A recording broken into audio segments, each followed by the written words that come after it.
Hey everyone, Alex here, and welcome to, Thinking Outside the Bureau. It's been a while. I was gonna do a May Day kind of thing, but then there was gonna be a May Day kind of thing, but I couldn't get to it.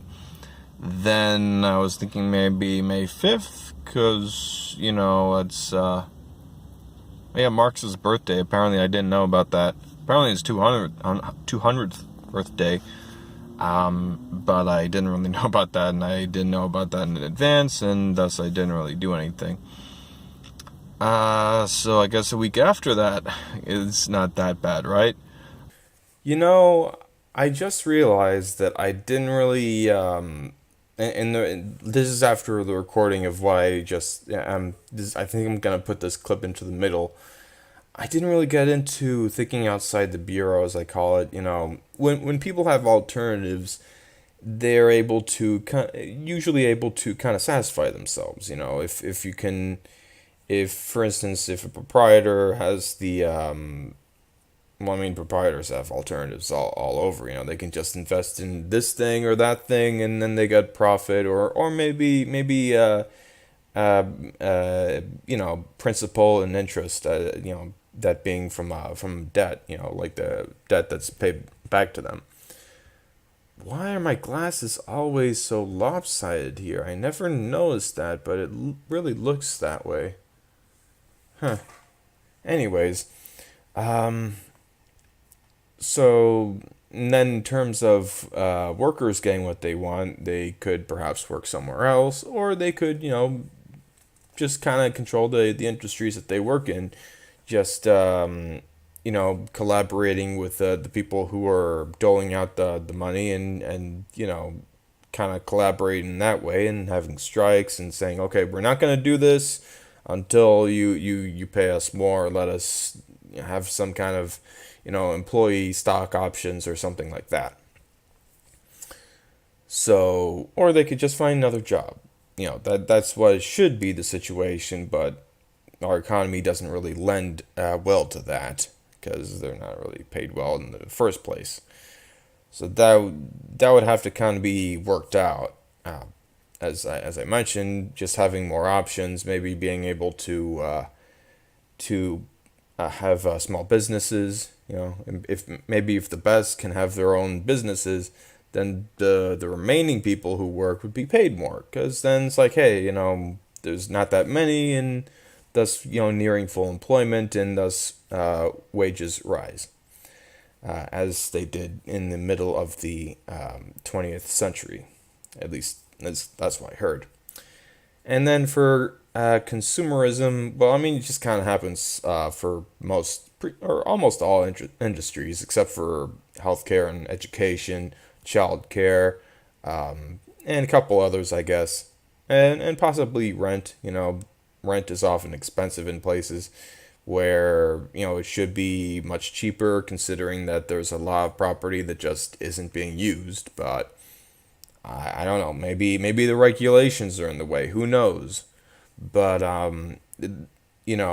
when consumers do have options, things get much less expensive. Um, Although that kind of also is thanks to global markets. But even then, the workers in those markets, they have better wages. Like, say you look in China, and apparently they're having pretty good wage growth over the past few decades. So at least there's that. So eventually things kind of pick up, but the the thing is that impediments to the worker and the consumer cannot be there. When it comes to education, or yeah, in terms of like college. College is really expensive, and there aren't many any alternatives, because everyone just relies on college degrees.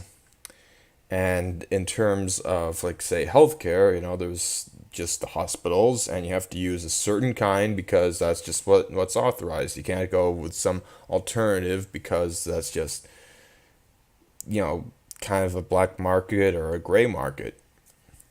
So, on with the kind of my extension to more like the definitions and I guess statist or nationalist, national statist proposals that kind of achieve the goals of socialism and consumerism. Where it goes to the government stuff is when we have national.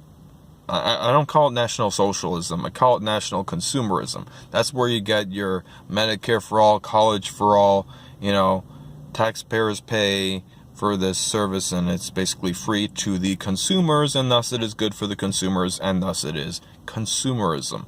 On a national level with the nation state in control. It could also be, statewide, like not national state, or municipal state, or like a municipal level, municipal consumerism, or state socialism, state consumerism, or nation state socialism. So there's that. Consumerism is when the consumers get what they want. Period. End of story. You don't. That's it.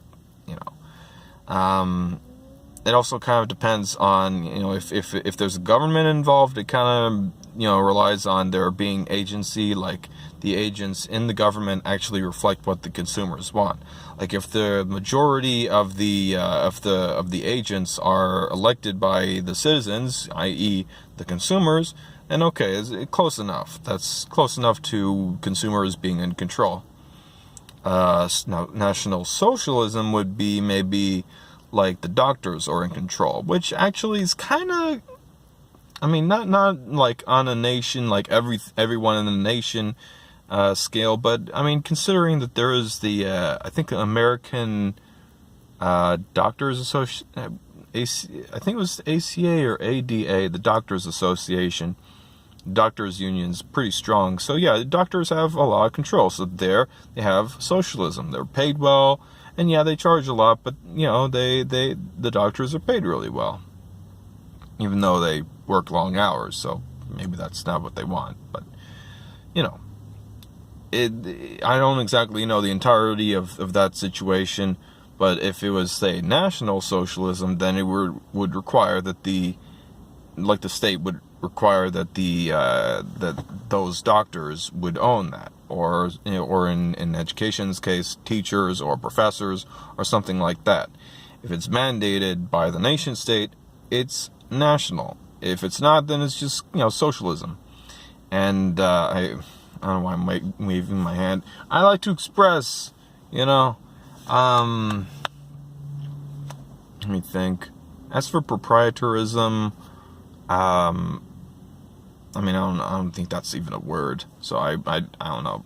The colloquial capitalism, let's say. If you ask me, might as well just replace this equity, this ownership that people have with just debt. You pay them back. It's fine. And thus it could be like more of a socialist thing. And the state could also do that. Nation states could do that. Not through force. Of course, if it's not necessary, you don't want to break the non-aggression principle, But there's like two things I can think of and are actually proposed, One of them being, hey, the government's just not going to protect your property. If someone wants to be a squatter on top of it, or just use it for whatever reason, whatever, we're not going to stop them. So there's that, and then there's also a nation state using a state bank or a national bank, like say the Federal Reserve or something like that, to just print out a bunch of money, give it to the employees, and then they just spend that to take control of the company. So that would be like National Socialism. The nation state helps enact or establish socialism. So I might edit this a whole lot. So yeah, but yeah, that's just kind of a explanation there.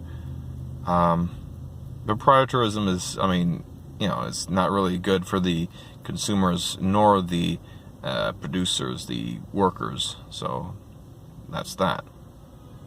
Goodbye.